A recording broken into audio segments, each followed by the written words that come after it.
Table Talk. This is a roundtable format discussion where I and my guests try to cover 3 tabletop role-playing related topics in 15 minutes. If you know anything about tabletop role players, then you'll know that this is an ambitious goal. Let's head to the table.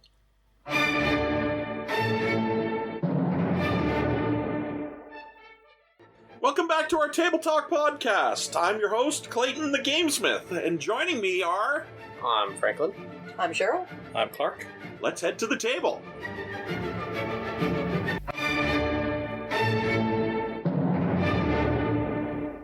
The views and opinions of the panel are their own and do not reflect the views and opinions of any other individual company or organization. This podcast has been known to be opinionated. You have been warned. Welcome back to our discussion on alignment. We are going to delve into a few areas that we mentioned in our previous podcast. I would like to start with something that we mentioned in the last podcast about guiding our characters' actions, and how that there are a lot of internet memes around characters' alignments in popular movies and fiction novels, the alignments of all the Harry Potter characters, all the characters from Game of Thrones, what their alignments would be, and how we try to pigeonhole these archetypal beings into these different alignment types. I always go back to the idea that alignment should be a journey based upon the experience that a character is having. For example, you take Anakin Skywalker in Star Wars. Arguably, whatever you decide how he should start with, I believe he starts as a child at lawful neutral. And then he switches to lawful evil, then he goes to chaotic good, then to chaotic neutral, then to chaotic evil by the time he's Darth Vader. And this is just the journey, the letters that represent that journey. But they have a little bit of a mechanical benefit if he was the right character class. Using our alignment to inform our character's behavior and vice versa can become an important tool. Especially if you don't do what I like to refer to as hear my character's voice. I don't know how I'm going to play this character. Just like Cheryl mentioned in the last podcast, sometimes I just play the character for a while and then I put down my alignment because that's what I'm playing the character as. But Franklin also mentioned that doesn't have to remain static, that it can change over time as well. And I found that too, due to in-game circumstances, that sometimes a character that you'll initially create in a certain alignment, it no longer fits that alignment due to the necessities of where the game is going. It seems like alignment is very much a fluid thing rather than a set. But you can create problems if you think about it in a set fashion. Yeah, it can be overly restrictive at times. Like, for example, what is an evil act? Playing an evil character, what makes that character evil? They kick puppies? That's a side thing that I definitely want to jump back to, but actually I have something I want to mention specifically because you mentioned Anakin Skywalker and Darth Vader as an example. I've read some really compelling arguments that the interesting thing about Anakin's progression from, ignoring the Law to Chaos aspect for a moment, ignoring his progression from an ostensibly good character to an ostensibly evil one, he still has a set of core character traits. Namely, his family is very important to him, he's very protective of the people that matter to him, he's a bit of a hothead, he doesn't really think decisions through. Those character traits stay very consistent through his entire progression, regardless of where he sits on the good-evil spectrum. So what we see is that he has a series of core traits that kind of are put through the lens of his alignment, but these core traits stay consistent through his entire change. Yes. And I would argue also, being a story of his fall and eventual redemption, it's natural to see that progression of alignment change throughout the course of that saga. Yeah, and as I'm sure, our comments page is about to be, different people will have very different opinions about what alignment certain characters are, and what a certain point in a character's history means, what alignment they are at a certain point in their history. Different people will have very different opinions about that. Absolutely. Yeah, I think it's easy to define by a person's actions, but not so much by their motivations, because two people can have differing opinions on a character's alignment, but that's much easier to define on what the character does and how he acts as opposed to what his internal motivations for doing that are. You get into a huge gray area there. I do want to mention, in response specifically to that, I took a course in ethics in college, and a huge part of that is the question of whether a person's alignment is determined by their actions or their intent is like the question in ethics. And people a lot smarter than me have spent their entire lives trying to answer that question. There isn't really a good answer. Because, and as I'm sure, without, again, getting into the whole ethics, philosophical ethics things, it all depends on which model you use. Yes. To determine the ethical value or ethical efficacy of a person's good versus evil stance on something. And that's also, like you said, getting to philosophical debate over ethics and morals. Yeah, yes. Which is arguably getting a little bit outside the scope of this podcast. Yeah. Okay, so you began this discussion on this whole popular meme thing. And one of the reasons that memes are so popular is the fact that in literature, it's easier to showcase a person's alignment and their progression through it than it usually is in a game session. When you're playing a role-playing session, not a lot of people give thought to alignment in that progression way. When they think alignment, it's, oh, my character's lawful good, and then they put lawful good at the top of their page, and then they don't worry about it, right? Unless they're playing a class where that matters. Now, if you go into your game session with the thought that your character's going to progress through, even if that doesn't happen at the start, I had a lot of fun. We were playing, not Skull and Shackles, the other one. Serpent Skull? Serpent Skull. I played 2 characters. They were twins. One was very chaotic. He was just like, whatever happens at the moment is good enough for me. But the wizard started off as neutral good. And through the course of play, there were things that happened to her that started shifting her alignment towards the evil spectrum. Oh. Specifically, she had an interaction with an artifact of a god. Now, game mechanic-wise, Clayton could have said, oh, hey, this is shifting your alignment. Which he didn't. He just, you interacted with the tooth of Edursius to get us out of dying. And then through that, she starts hearing his whispering. So I played it that she's slowly going towards the evil side. At one point in time, her brother got potted. This creature decided to make a plant out of him. And after they rescued him, and of course killed the monster, because, hey... Because that's what heroes do. Her thought was, that's interesting. Like, this woman's research into how to make plants out of other sentient beings is interesting. So she started reading through that. And then also they ran into some alchemical golems, and they found the stuff on that, and she thought that was interesting too. So she started reading up on this and thinking, oh, they have a good idea in that, if I could take this. And so her perspective on stuff started to change. And it wasn't until her lover called her out on it, I forget exactly what it was, but it was one instance in which she's like, those people... It was a very morally dubious assertion. Yeah, that those people don't deserve to live because they're not doing what they could with this technology that they have. We could use it better. And then her lover called her out on that, and she's like, whoa, wait a minute, I gotta step back from this. So I physically removed her from their adventuring for like several game sessions while she thought on this, prayed on it and stuff like that to get her back to what her moral compass was at the beginning. So it was interesting, and it gave a great opportunity in role-playing. Mm-hmm.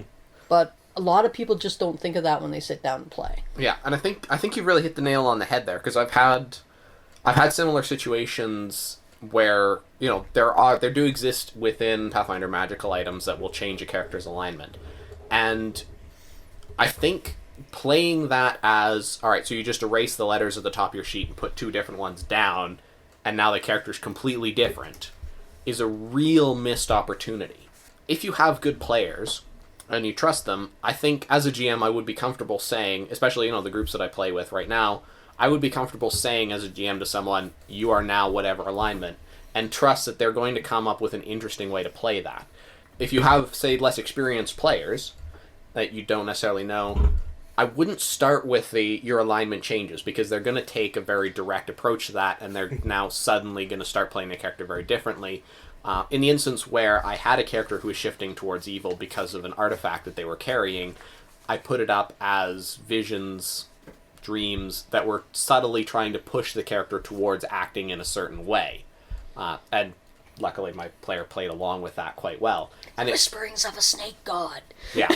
In my case, it was the moon whispering at them. But I definitely agree that it's a very similar thing. role-playing. And that part of the story of this character's slow change towards evil was much more compelling than just saying, "Oh, I guess I'm evil now," and then having a as people massive and often abrupt do. change. Now, we have mentioned a few times, Clark mentioned it, of not playing evil characters, and I admit that a lot of times it's like, oh, your character's evil now, make a new character, we're taking him out of play. But when I looked at what defines evil, and what is evil to other people, that totally shifted my idea about playing evil characters. As a matter of fact, I'm playing a neutral evil character in our Reign of Winter campaign, whereas his evil comes in the fact that he doesn't give a crap about how his actions impact anybody else, as long as it's moving him towards his goal of revenge. And that's neutral evil, according to the game. Mm-hmm. So I am actually playing a neutral evil character. Yeah.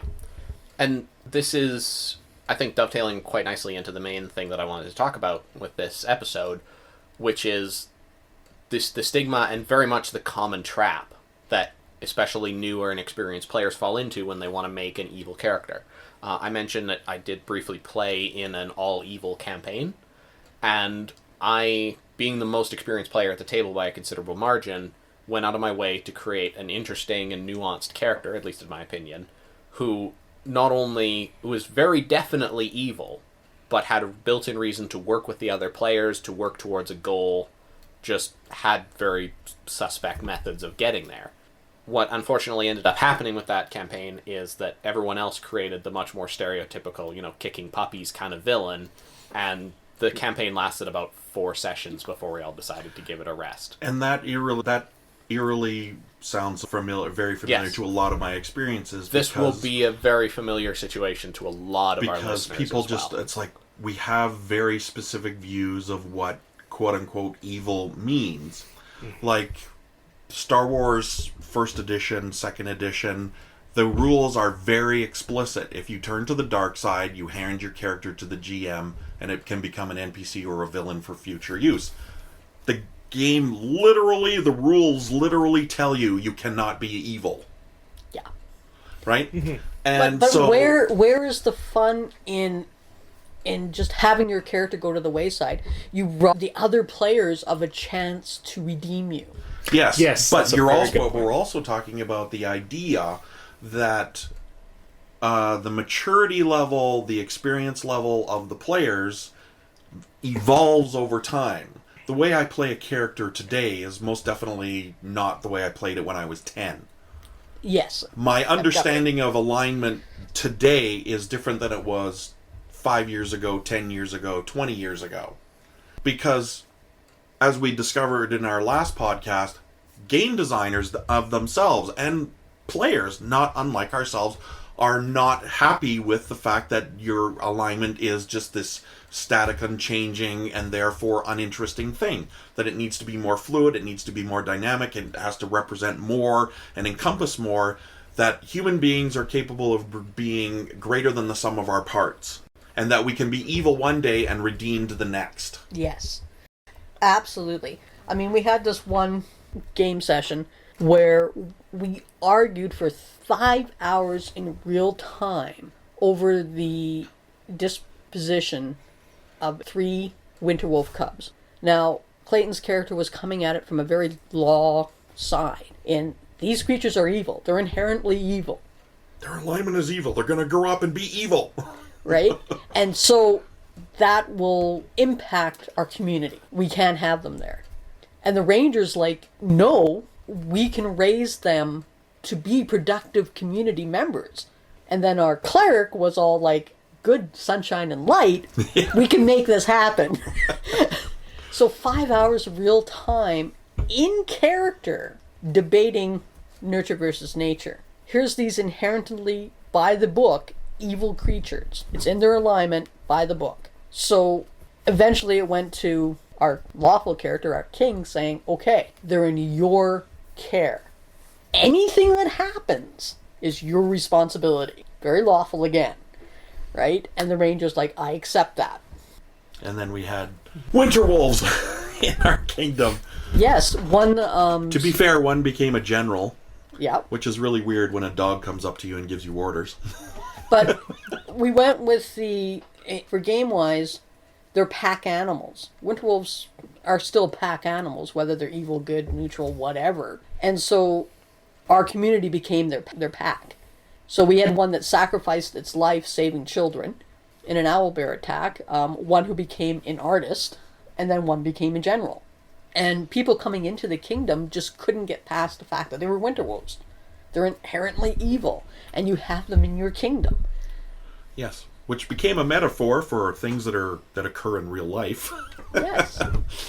So being able to use alignment in different ways can be very impactful in your campaign. Yes, and people don't have to be obtuse about how they think about the word evil, because it's always going to come down to that matter of perspective.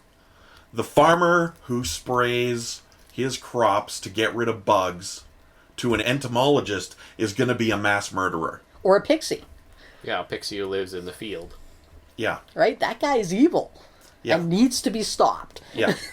So it always comes down to a matter of perspective. I remember in Skull and Shackles campaign that I was playing a lawful evil character, and I was prepared to do all kinds of evil things, and then Cheryl's character saved my life, and because I'm lawful, I now have to repay that debt, so I couldn't do evil things to her, which kind of upset me. And then when I paid back the debt, she saved my life again, and I'm like, damn it! So that perspective on what I considered to be evil and how I was guided by the lawful spectrum of my alignment made a difference. For our listeners, a really, really good example of this perspective is in the Pathfinder comic series, where they follow a goblin. The issue before, the characters that we're following, our good characters, had annihilated a goblin village. The next comic shows this goblin hunter returning to his village, which is destroyed, and then him following the characters. And so, from the perspective of the goblin, our heroes are evil. Yeah, and I think that's a sign of definitely where the evolution of games has gone, because in the earliest of editions, they specifically kept everything in a black and white world. And then as people, got more in depth with their games, all the moral ambiguity necessitated a more stringent definition of what exactly good or evil or law or chaos or... Yeah. My final point on this, just bring back, since we have focused a lot on the evil PCs in this episode, is as someone who has a fair amount of experience playing evil PCs that have actually worked fairly well in a lot of campaigns. I think, in my opinion, the secret to creating a compelling evil PC is realizing that you have to create the character so that they need to cooperate with the others. You are, whatever the cause is, you're devoted to it. And in the case of my all evil campaign, that was, I don't have the power to accomplish my goals on my own, so I need to cooperate with the others. That sometimes means making concessions to them because their allyship is a means to an end. In other cases, it might be framed from, we all want the same thing, I'm just the one who has the ruthlessness and the nerve to do things that the others are too soft to do. But you have to cooperate with the group, Yes. or it ends up detracting from the game as a whole. Right. And I think that therein lies the very crux of what it means to be quote-unquote evil. That we consider evil people to be so remarkably selfish that you end up with 4 different people with 4 different agendas and the adventure goes nowhere. So therefore, don't be evil. Mm-hmm. Yeah. I do like the role-playing opportunities that arise, like Franklin said, from having different aligned characters working towards a common goal with different motivations, but that being forced to work within a party to obtain your own personal goals. To take that really concrete example. How many times has my evil cleric in our group Major Paladin really squirm with the way he does things? Absolutely. Yeah. Okay, so we're running out of time on this one as well. I feel there's more to talk about in this. I've got a few more points I could bring up. And Just that's what we're going to fairly do. minor things. And we're going to see you. You'll hear us in the next podcast. We'll see you at the table.